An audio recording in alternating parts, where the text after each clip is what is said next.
Mga mahal naming lolo at lola, hindi na bago sa atin ang pakiramdam ng bigat sa tuhod tuwing umaga.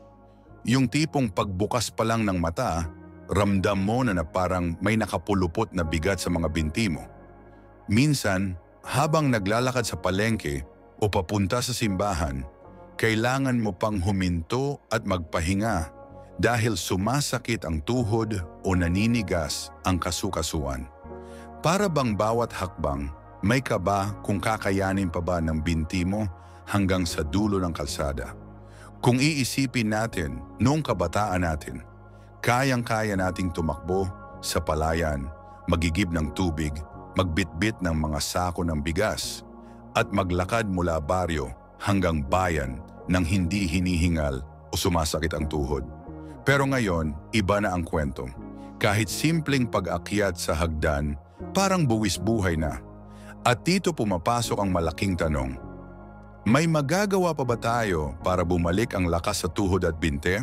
Ang sagot, meron. At hindi mo kailangan ng mamahaling gamot o operasyon para simulan ito.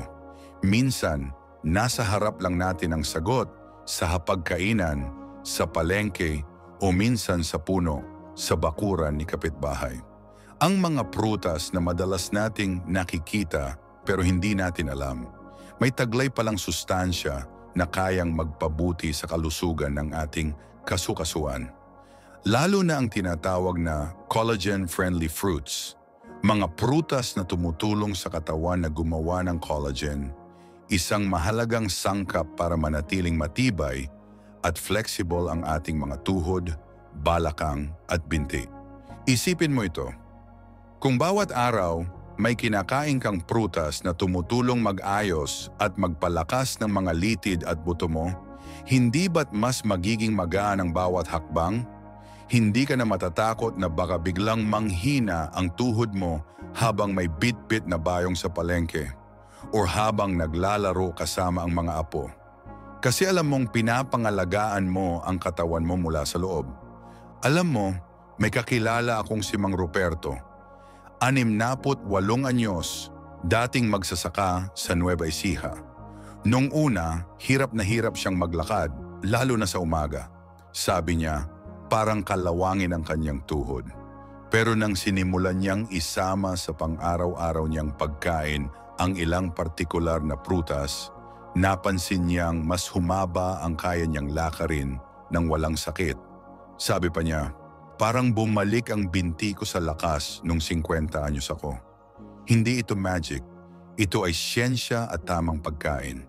Sa video na ito, ibabahagi ko sa inyo ang 80 sa pinakamabisang prutas para sa malakas na tuhod at walang rayuma. Hindi lang basta listahan, kundi ipapaliwanag ko kung bakit sila epektibo, paano sila kumikilos sa ating katawan, at paano mo sila may isasama sa araw-araw mong pagkain nang hindi gagastos ng malaki. Marami sa kanila, mabibili mo lang sa tabi-tabi o baka nasa bakuran mo na. Ngayon gusto kong habang pinapakinggan mo ang bawat prutas na ito, isipin mo ang sarili mo 3 buwan mula ngayon. Mas magaan ang lakad mo, mas mahaba ang kaya mong iakyat sa hagdan, mas madali kang makakapamasyal kasama ang pamilya. Dahil sa simpleng pagbabago sa pagkain, makakabalik ka sa lakas at sigla na akala mo'y nawala na. At kung naniniwala ka na mahalaga ang pag-aalaga sa tuhod at kasukasuan lalo na sa edad natin, gusto kong makita ang suporta mo. I-type mo sa comments ang salitang lakas para alam kong kasama ka sa mga senior na seryosong nagmamalasakit sa kalusugan nila. Makikita natin doon kung ilan sa atin ang handang gumawa ng aksyon para sa mas malakas na bukas. Simulan na natin. 1. Papayalakas ng kasukasuan at ginhawa sa araw-araw. Sa bayan ng Sariaya, Quezon, nakatira si Aling Felicidad, 72 anyos, dating guro sa elementarya. Kilala siya sa kanilang lugar bilang masipag mag-alaga ng halaman at mahilig magluto ng kakanin para sa mga apo. Pero nitong mga nakaraang taon, unti-unti niyang naramdaman ang kirot sa tuhod tuwing umaga. Parang may sumasakal sa tuhod ko, sabi niya. Kahit simpleng pagwalis sa bakuran, o pagtungo sa palengke, kailangan na niyang umupo at magpahinga sa gitna ng paglalakad. Isang araw habang bumibili siya ng gulay sa palengke, napansin niya ang tindera ng papaya na matagal na niyang kakilala. "Subukan mo to, Ate Feli," sabi ng tindera. "Maganda to para sa kasukasuan." Noong una nagdalawang isip siya, iniisip na prutas lang ito para pampadumi o pampagaan ng tiyan. Pero napag-alaman niya mula sa isang kaibigan na ang papaya pala ay isa sa mga pinakamabisang prutas para sa collagen production sa katawan. Bakit? Dahil ang papaya ay mayaman sa vitamin C, isang pangunahing sangkap sa paggawa ng collagen, ang proteinang nagbibigay tibay at flexibility sa ating mga litid, cartilage at balat. Bukod dito, taglay din nito ang papain enzyme, isang natural na anti-inflammatory na tumutulong magpababa ng pamamaga at kirot sa kasukasuan. Para sa mga senior na may rayuma o arthritis, malaking bagay ang bawas pamamaga dahil mas gumagaan ang galaw at hindi masyadong naninigas ang tuhod sa umaga. Simula nang isama ni Aling Felicidad ang papaya sa kanyang agahan, minsan hinihiwa at nilalagyan ng kaunting gatas, minsan naman sinasama sa smoothie na may saging at kaunting oatmeal, napansin niyang mas kaya na niyang tapusin ang gawaing bahay nang hindi agad sumasakit ang tuhod. Makalipas ang 2 linggo, nagawa niyang maglakad mula bahay hanggang simbahan nang walang tigil. "Parang lumambot ang galaw ng tuhod ko," sabi niya, "at mas magaan ang katawan ko." Hindi lang ito kwento ni Aling Felicidad. Marami ring ebidensya mula sa siyensya ang sumusuporta sa bisa ng papaya. Ayon sa mga pag-aaral, ang regular na pagkain ng prutas na mayaman sa vitamin C ay nakakapagpababa ng risk ng joint degeneration sa matatanda. Ibig sabihin, kung mas maaga mong sisimulan, mas matagal mong mapapanatili ang lakas at linis ng galaw mo. Sa kultura nating Pilipino, hindi mahirap hanapin ang papaya. Karaniwan itong nakatanim sa bakuran o ibinebenta sa tabi ng kalsada ng mga maglalako. Murang-mura pa, kaya hindi hadlang ang presyo para makuha ang benepisyo nito. At dahil malambot at madaling nguyain, walang problema para sa mga senior na may sensitive na ngipin o pustiso. Kung gusto mong masulit ang epekto nito sa tuhod at kasukasuan, kumain ng 1 tasa ng hinog na papaya kada araw, mas mainam sa umaga. Maaari rin itong gawing papaya smoothie na may kaunting gatas para dagdag calcium. Iwasan lang ang labis na asukal kapag hinahalo sa dessert para hindi tumaas ang blood sugar, lalo na kung may diabetes. Ang papaya ay hindi lang basta prutas. Ito'y paalala na minsan ang solusyon sa mabigat na hakbang ay kasing simple ng pag-abot sa bunga ng punong nasa harap mo lang. Para sa mga senior na gaya ni Aling Felicidad, ang papaya ay naging tulay pabalik sa mas masigla at mas aktibong pamumuhay. 2. Bayabas likas na tagapagpalakas ng kasukasuan. Kung may prutas na tunay na bahagi ng pagkakakilanlan ng Pilipino, walang iba kundi ang bayabas. Mula sa bakuran ng probinsya hanggang sa hardin sa gilid ng bahay sa syudad, karaniwan na nating makita ang punong bayabas na hitik sa bunga tuwing tag-ulan. Pero higit sa alaala ng kabataan at merienda sa ilalim ng puno, ang bayabas ay may dalang napakalaking benepisyo sa kalusugan ng tuhod at kasukasuan, lalo na para sa mga senior. Ang pangunahing lakas ng bayabas ay ang napakataas nitong vitamin C, mas mataas pa kaysa sa orange. Ayon sa mga pag-aaral, ang vitamin C ay kritikal sa paggawa ng collagen, isang protina na nagsisilbing kawayan ng ating mga kasukasuan at balat.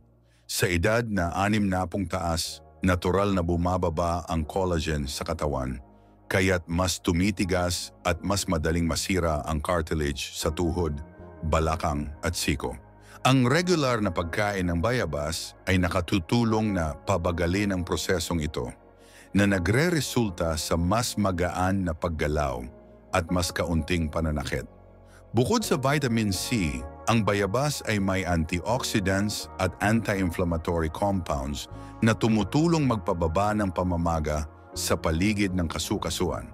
Sa mga taong may rheuma o osteoarthritis, mahalaga ang anti-inflammatory effect para mabawasan ang kirot at paniniga sa umaga. Sa kultura nating Pilipino, hindi lang prutas ang bayabas, ito rin ay tradisyonal na gamot. Ginagamit ang dahon nito bilang panghugas sa sugat at ang bunga bilang pampalakas ng resistensya. Pero para sa mga senior, ang pinakamahalagang gamit nito ngayon ay ang pagprotekta sa kasukasuan at pagpapahaba ng panahon na kaya pa nating maglakad ng walang iniindang sakit. Paano ito isasama sa araw-araw? Kumain ng 2 hinog na bayabas kada araw bilang merienda o kasama ng almusal. Maaari rin itong gawing fresh juice ng walang dagdag na asukal para mas natural ang benepisyo.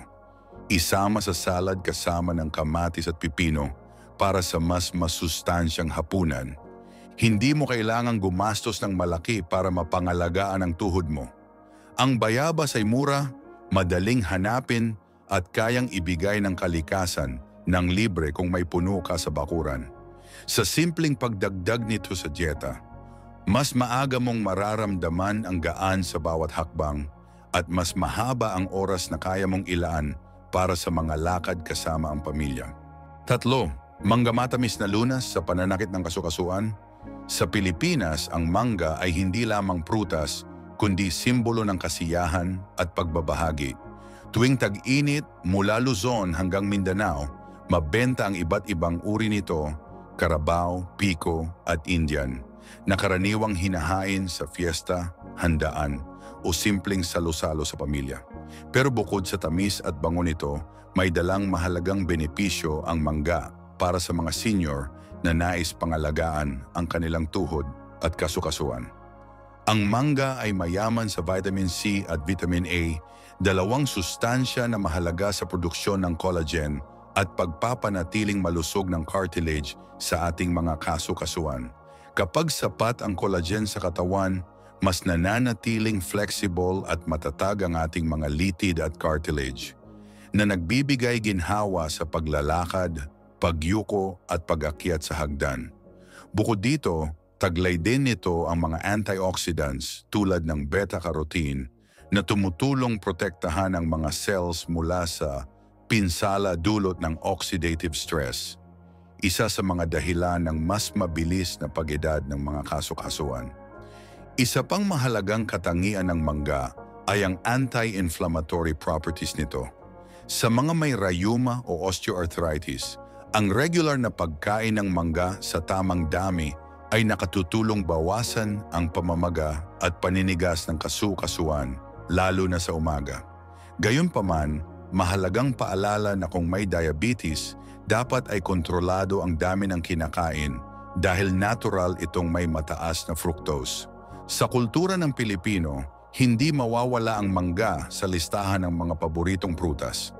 Maaari itong kainin ng hilaw na may bagong o hinog na may kasamang malalamig na kanin.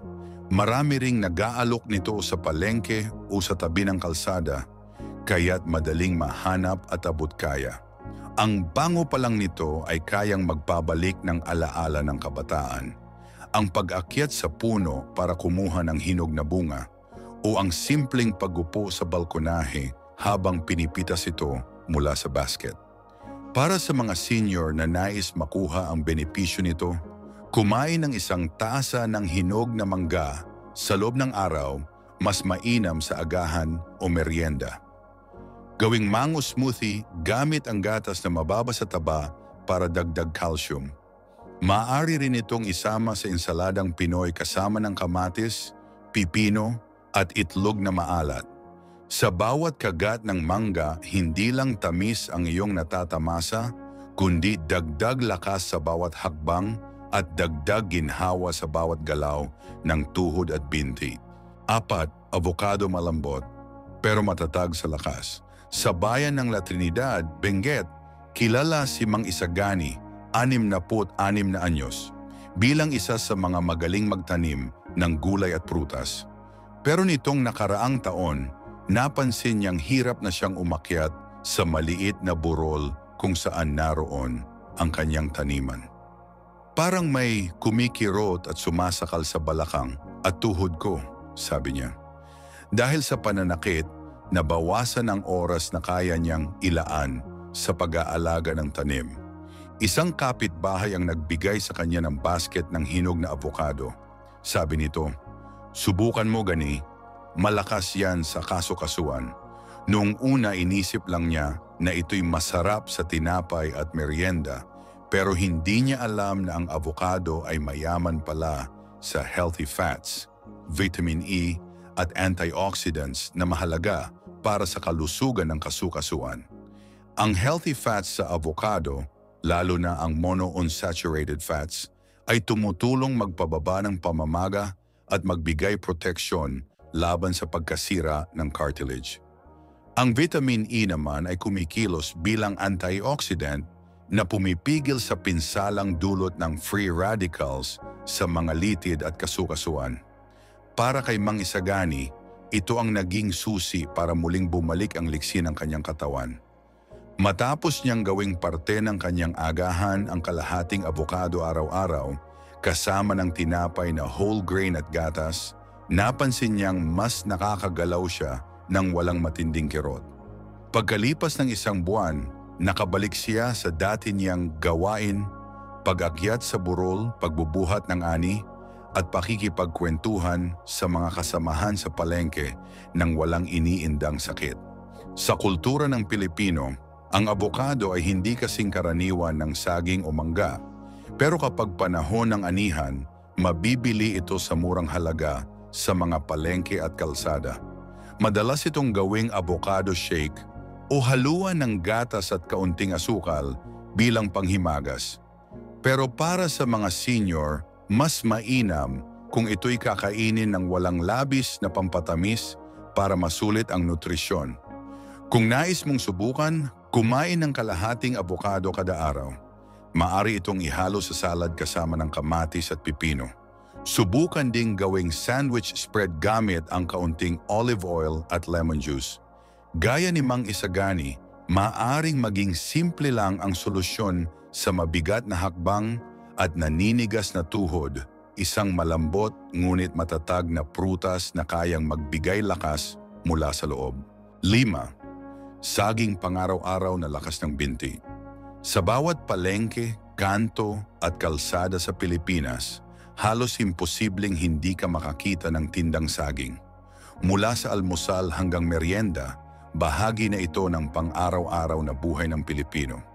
Ngunit bukod sa pagiging paboritong pagkain sa turon, maruya o minatamis, ang saging ay may taglay na mahahalagang sustansya na direktang nakatutulong sa kalusugan ng binte at kasukasuan, lalo na para sa mga senyor. Ang saging ay mayaman sa potasyo, magnesyo at vitamin C. Ang potasyo ay kritikal para sa tamang balanse ng electrolytes sa katawan na tumutulong sa maayos na pag-urong at pagpapahinga ng kalamnan.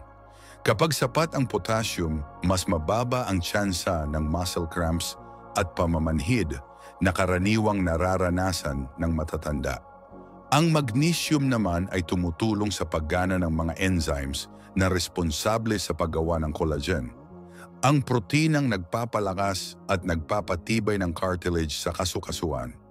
Bukod dito, ang vitamin C sa saging, bagamat mas mababa kumpara sa citrus fruits, ay may papel pa rin sa collagen synthesis. Ang kombinasyon ng mga sustansyang ito ay nakatutulong hindi lamang sa pag-iwas sa pananakit ng kasukasuan, kundi pati sa mas mabilis na recovery kapag napagod ang binti. Sa kultura ng Pilipino, hindi lang pagkain ng saging kundi bahagi ng alaala. Naalala mo pa ba ang almusal na may pritong saba at kape? O ang pagbaon ng nilagang saging kapag pupunta sa bukid? Ang simpleng prutas na ito ay naging kasama natin sa iba't ibang yugto ng buhay, mula kabataan hanggang pagtanda.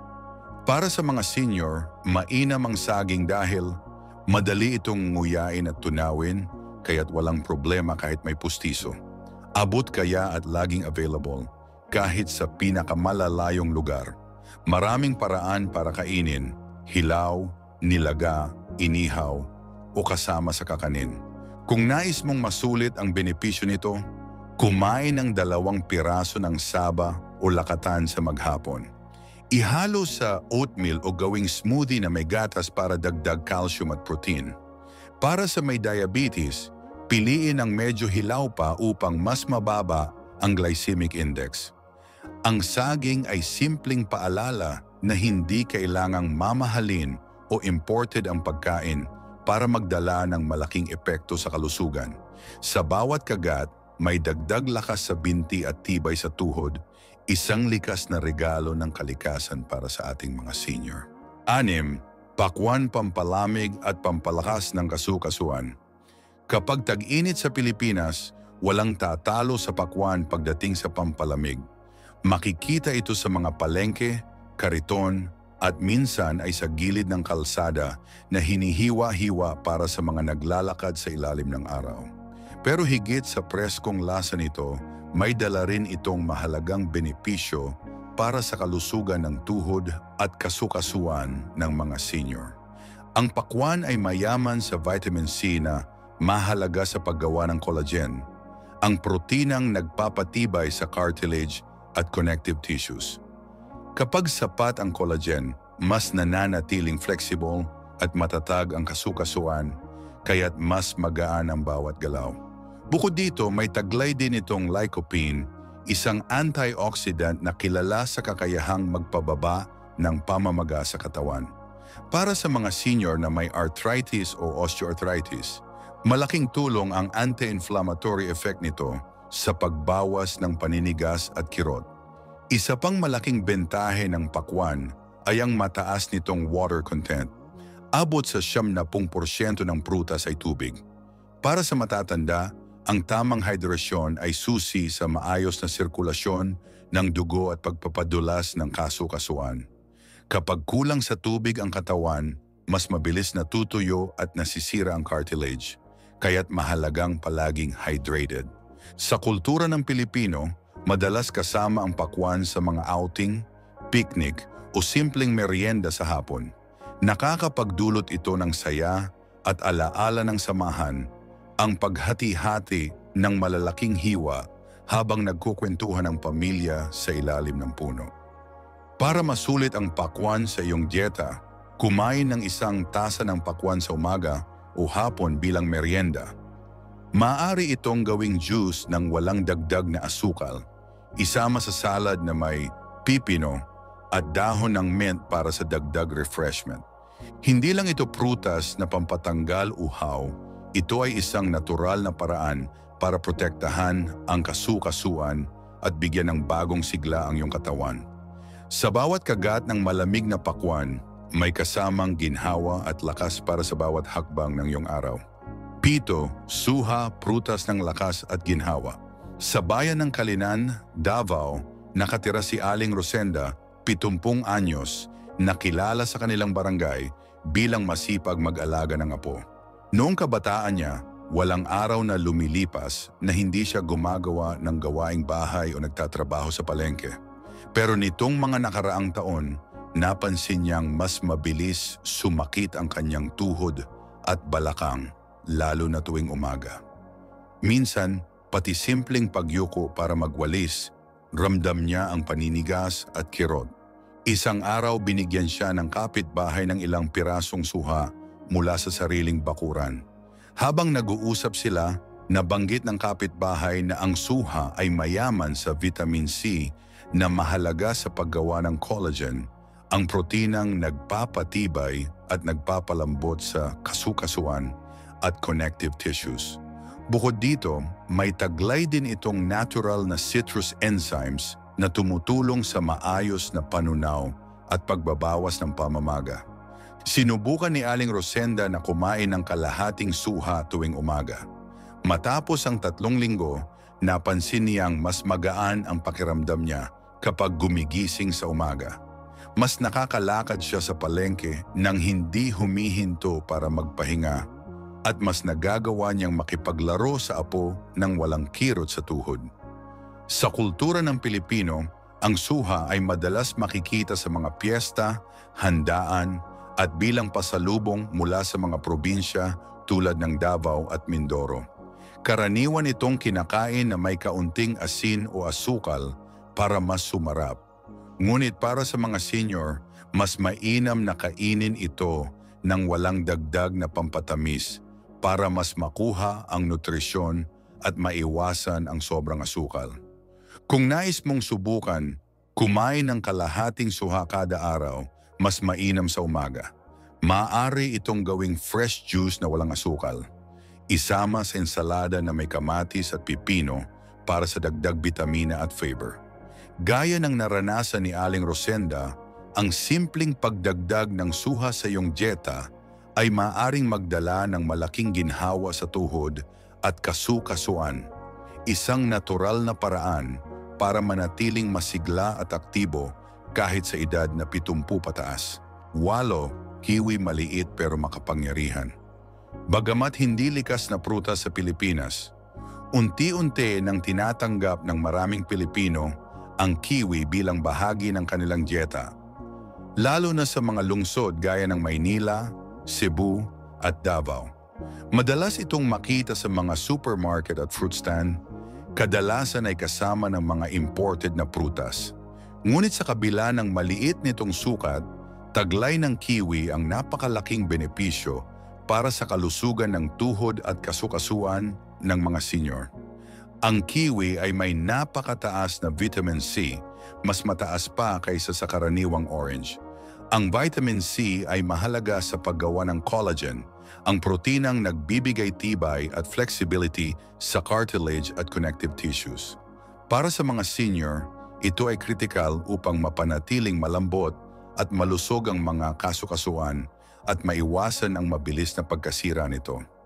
Bukod sa vitamin C, ang kiwi ay mayaman din sa vitamin K na may mahalagang papel sa kalusugan ng buto. Pinapalakas nito ang density ng buto at tumutulong sa maayos na pagdugtong ng collagen sa buto at cartilage. Sa simpleng salita, pinapabuti nito ang balangkas na sumusuporta sa ating katawan, kaya't mas matatag at mas matibay ang tuhod sa paglakad at pag-akyat ng hagdan. Ang kiwi ay may natural na antioxidants na nakakapagpababa ng pamamaga na malaking tulong para sa mga may arthritis. May taglay din itong fiber na tumutulong sa maayos na panunaw at kabuuang kalusugan ng katawan. Sa kultura ng Pilipino, hindi pa gaanong laganap ang kiwi sa mga baryo, ngunit sa mga syudad at urban areas, nagiging paborito ito bilang special treat. Karaniwan itong kinakain ng direkta, hinahalo sa fruit salad, o inilalagay sa smoothie. Kung nais mong subukan, kumain ng isang piraso ng kiwi kada araw, mas mainam sa umaga. Maaari itong gawing smoothie na may gatas o yogurt para dagdag calcium. Isama sa fruit salad kasama ang saging at papaya para sa mas masustansyang kombinasyon. Ang maliit na prutas na ito ay patunay na hindi sa laki na susukat ang lakas. Sa bawat kagat ng kiwi, nagbibigay ka sa iyong katawan ng nutrisyon na makatutulong para manatiling malakas at walang kirot ang iyong mga tuhod at kasukasuan. Bonus at pangwakas na kaisipan, Granada at ang hakbang patungo sa mas malakas na bukas. Bilang huling sorpresa sa ating listahan, nais kong ipakilala ang Granada. Isang prutas na hindi kasing popular ng saging o mangga sa hapagkainan ng mga Pilipino, pero napakayaman sa antioxidants at polyphenols na tumutulong sa pagbawas ng pamamaga sa kasukasuan. May taglay din itong mga sangkap na sumusuporta sa paggawa ng collagen at pagpapatibay ng cartilage, kaya't perpekto ito para sa mga senior na nais manatiling masigla at malaya sa kirot. Maaari mo itong kainin bilang fresh seeds, gawing juice o ihalo sa salad. Sa bawat kagat ng Granada, nagbibigay ka sa iyong katawan ng dagdag proteksyon laban sa pagkasira ng kasukasuan at buto. Mga mahal naming senior, Matapos nating talakayin ang 8 prutas at ang espesyal na bonus na granada, malinaw na ang kalusugan ng ating tuhod at kasukasuan ay hindi lamang nakasalalay sa gamot o operasyon. Nasa araw-araw nating pagkain at desisyon ito. Sa bawat piling prutas, binibigyan natin ang sarili ng mas matibay na pundasyon para sa mas masigla at masayang pagtanda. Kaya't simulan mo na bukas ang pagdaragdag ng mga prutas na ito sa iyong dieta. Simple lang ang hakbang pero malaki ang maiaambag sa kalidad ng iyong buhay. At kung naniniwala ka na mahalaga ang pagbabahagi ng kaalamang ito, inaanyayahan kitang mag-subscribe, mag-iwan ng komento tungkol sa paborito mo prutas para sa kasukasuan at i-share ang video na ito sa mga kaibigan at kapamilya. Sa bawat suporta mo, mas marami pa tayong matatandang Pilipino na matutulungan para manatiling malusog, masigla at puno ng sigla sa bawat hakbang.